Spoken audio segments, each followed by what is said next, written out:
Hello everyone, this is Andrew from Crown Academy of English. Today we're doing a lesson about useful expressions.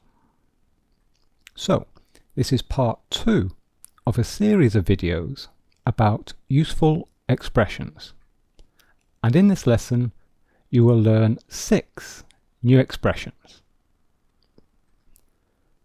So the first expression is to call it quits. To call it quits. So this is a letter Q. And it means to stop doing something. To stop doing something. Example. Mark worked on the report until 6 p.m. and then he called it quits. He called it quits. So this means that Mark worked on the report until 6 p.m. and then he stopped. Okay, then he stopped working on the report. Okay? Here's another example. John has raced in 5 marathons. He's going to do 1 more marathon and then he will call it quits. And then he will call it quits. So here we have the future. He will call it quits. So after 1 more marathon in the future, then he will stop doing it. He will stop racing in marathons. Okay? So to call it quits, to stop doing something. Number 2, to dig your own grave. To dig your own grave. So we have 2 parts of this. We have dig and grave. So to dig, well, the actual expression means to do something that causes yourself a problem. Okay, so to do something that causes yourself a problem. So what does dig mean? The literal meaning of this is to dig. So the person here is digging a hole with a spade. Okay, so that's to dig, the literal meaning. And grave is a hole in the ground in which we bury a dead person. Okay, so a grave is a hole in the ground in which we put a coffin, and inside the coffin is a dead person. Okay, so to dig your own grave, it means that you're doing something that is causing yourself a problem.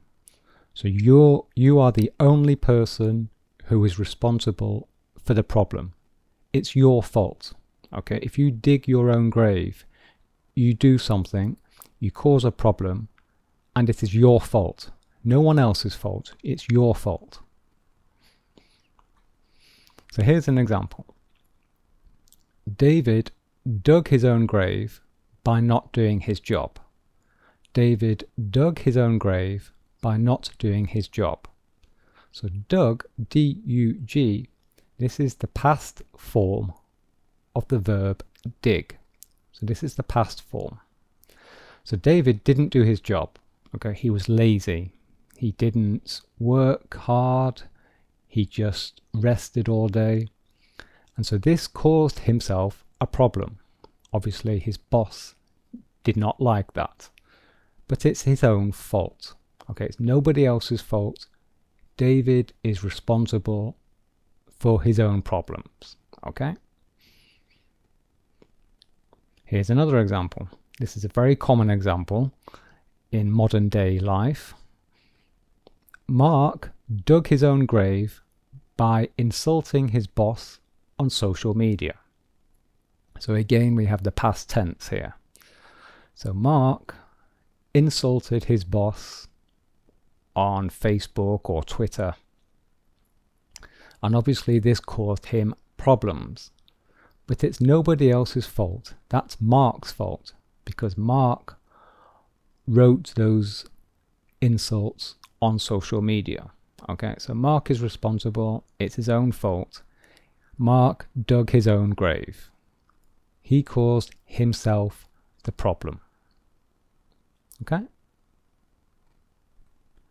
To drag your feet. to drag your feet. So this means to do something very slowly. To take a long time before doing something. Okay, so you procrastinate, for example. You are taking too long before you start a task. And it can also mean to take a long time to make a decision. Okay, so you take a long time before you make a decision. So let's look at an example. The manager asks, "Have you finished the reports?" And Mark says, "No, I haven't started yet." And the manager says, "Well, stop dragging your feet. This is important." So stop dragging your feet. So notice we have stop followed by the ing form of a verb, dragging. And the ing form has a double G. Stop dragging your feet. Okay, so stop wasting time, basically. Hurry up, do it more quickly. This is important. Jane asks, "What are you going to do after your degree?" And Claire says, "Well, I'm not sure. I can't decide.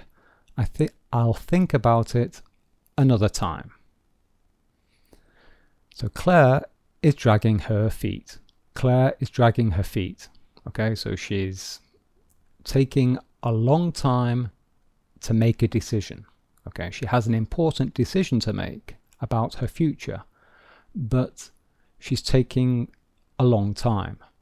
Claire is dragging her feet. To fight a losing battle. So this means to try to do something, but you have little chance of succeeding. Okay, so you're trying to do something, but it is very unlikely that you will have success. So you probably will not have success, but you're trying very hard. So here's an example. Mark wants to be a professional basketball player. Okay, so Mark wants to be a professional basketball player. So here he is, here's Mark, and he's dreaming of becoming a professional basketball player. But he's fighting a losing battle. He's fighting a losing battle. So he has very little chance of succeeding because he's so small. He's very short. Okay, to be a basketball player, a good basketball player, it's better to be very tall. So poor Mark, he is fighting a losing battle. Another example. The flight to Paris is fully booked. The flight to Paris is fully booked. So this means that all of the tickets on the flight to Paris have been sold. Okay, so there are no more tickets. Mark is trying to buy tickets, but he's fighting a losing battle. He's fighting a losing battle. So he's trying to buy tickets, but he has very little chance of succeeding. Why? Well, because the flight is already full. Okay, so fully booked, this means that the flight is full. There are no more available seats.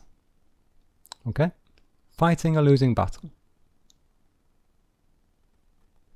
To fish for compliments. To fish for compliments. Well, to fish, the literal meaning of this is it's a verb, and here is a man, he is fishing. Okay, so he's fishing. So he's hunting for fish. He's looking for fish to catch. He's trying to catch a fish. And a compliment is when you say something nice about someone. An example of a compliment is, I like your hair. For example, your hair looks nice. That's a compliment. I'm saying something nice. So to fish for compliments, it's when you try to get people to say nice things about you. So you're looking for compliments. you're hunting for compliments. Okay, you're trying to catch compliments from people. Okay, so let me give you a very, very common example. So here is Jane, and Jane says, "Do you like my new dress?" And Mark says, "Yes, it's very nice." And then Jane says, a very common question from people, often women. Jane says, "Does it make me look fat? Does it make me look fat?" And of course, Mark says, "You're not fat. You look great." So we can say that Jane was fishing for compliments. Jane was fishing for compliments. So especially when she says this, she is looking for compliments. Okay, she's looking for people. She wants Mark to say nice things about her, basically. I'm sure Jane, when she asks these questions, I'm sure that Jane already knows that the dress is very nice. And I'm sure Jane knows that she is not fat. Okay, so when she asks this question, she is fishing for compliments. She just wants Mark to say something nice about her.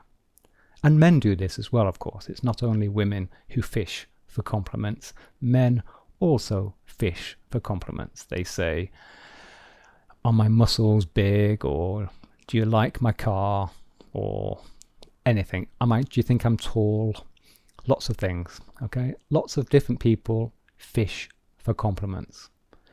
Do you know anyone who fishes for compliments? Tell me in the comments below this video. Tell me the story of someone that you know who fishes for compliments. And another very good expression is to follow in someone's footsteps. To follow in someone's footsteps. So this means to do the same thing as someone else in your family.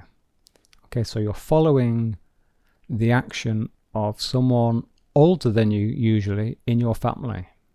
So if you have an older brother or sister, or your mother or father, if they do something before you, and you decide that you want to do the same thing, that is an example of following in someone's footsteps. So here's an example. David's father is a soldier. Okay, so that his father is a soldier. Now, David's teacher asks, "What do you want to be when you're older?" And David replies, "I want to be a soldier." So we can say that David would like to follow in his father's footsteps. David would like to follow in his father's footsteps because David also wants to be a soldier. Another example. Claire's mother is a pilot. So Claire's teacher asks, "Do you want to be a pilot like your mother?" And Claire replies, "No, I don't want to follow in her footsteps. I want to be a doctor." Okay, so Claire is saying no. And then we have a negative. I don't want to follow in her footsteps. So her, obviously, because the mother is feminine, female. So I don't want to follow in her footsteps. I want to be a doctor. So Claire wants to be a doctor. She wants to follow her own path. Okay? She wants a different future. Okay? So there we are. That's the end of the lesson. If you are preparing for the IELTS exam, then click here for information about our IELTS online course. And here are some other videos which I recommend you watch.